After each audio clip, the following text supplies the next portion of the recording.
Good day. Today we're going to review the book called What Happened? A Hillary Clinton's Post-Mortem on the Events and Surprising Result of Her Bid for the 2016 United States Presidential Election, including why she ran for president in the first place, what made it so hard for her to come out on top, and how the loss affected her after election night. This concludes the review of the book called What Happened? Thank you and have a great day. When Hillary Clinton announced that she would be running for president in 2015, Democrats were enthusiastic about her prospects. She seemed to have everything: the name, the experience, the vigor for politics. Polls showed she would be the clear winner over contender Donald Trump until the very last minute. It's no wonder why Hillary was pretty upbeat on election day. But then the numbers came in, and soon, the election was called from Trump. It was a moment she and her supporters will never forget. So what happened? In What Happened by Hillary Rodham Clinton, we get the story of one of the strangest elections in history, the woman at the very center. She gives a candid look into her experiences running against and eventually losing to an opponent unlike any other before. In this untold story, you get the full picture of what really contributed to Clinton's shocking loss. These are the 3 most memorable lessons I got out of this book. After her loss, Clinton had to take time to recuperate and resist anger. Clinton had good intentions as a politician but had a hard time getting that message through. Emails and an FBI investigation were a huge blow to Clinton's campaign. Lesson 1: a shocking loss on election night left Clinton reeling, and she had to take time to take care of herself and process what happened in the months after. Hillary won't ever forget the feeling of finding out she lost the election to Trump in the early hours of November 9, 2016. It was tough having to call Trump and congratulate him, but it was even harder for her to call President Obama to apologize for letting him down. Obama only had kind words for her, and he reassured her that life after the election would go on. Clinton soon realized that the best way for her to cope with the defeat was to not turn cynical. She also learned to lean on friends and family for comfort and reassurance rather than isolate herself. In fact, one of the things that helped her most was hearing from friends that the disappointing election motivated them to take action. This helped her from thinking about dark things. After a day lying low, she went back to work, signing letters to every campaign staffer. Thinking of others helped her.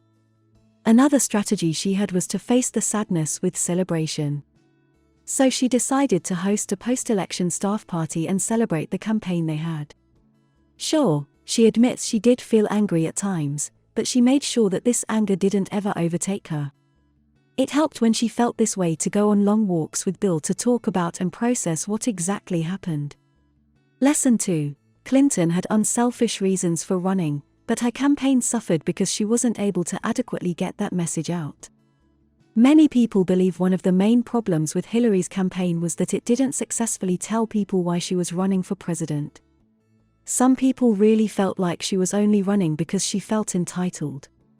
Clinton wants to set the record straight about her intentions. She never felt entitled or power-hungry in her ambitions. She really is passionate about public service and always has been. She says she ran because she honestly felt it was a job she would be good at. One of the main reasons she wasn't good at displaying her qualifications was because she hasn't ever been one to boast about herself.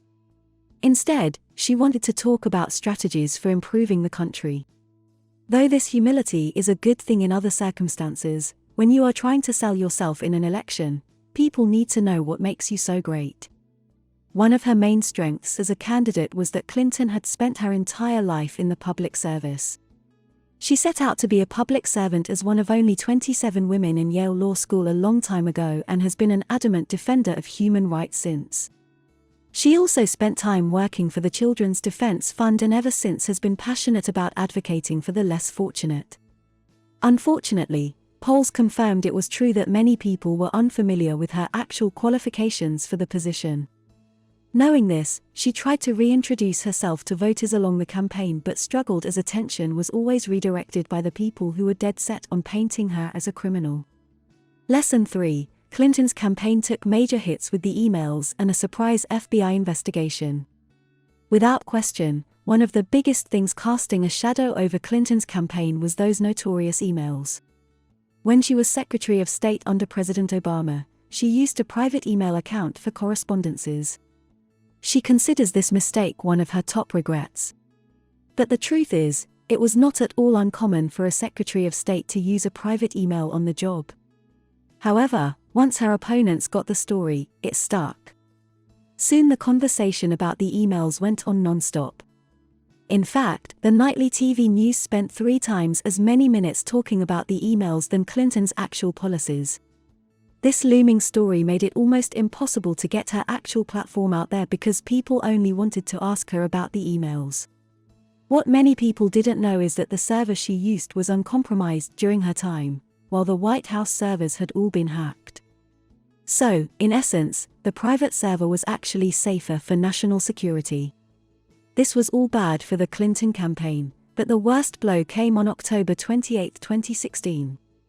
With just days to go before election night, FBI Director James Comey released a letter to Congress saying the agency had found new emails that might have to do with Clinton's closed case. Though only a week later, Comey said that they weren't new emails after all and the case would remain closed. But the damage was already done. After the letter, some data showed that her lead went from 81% to 65%. There is no arguing that this had a profound impact on the election. Just before the release of the letter, Clinton was finally leaving the email leaks behind her as the story was starting to fizzle out. But the letter completely reversed her momentum. This, along with the bombardment of fake news on social media sites that labeled Clinton a criminal, was enough to decimate the progress she had made. This concludes the review of the book called What Happened? Thank you and have a great day.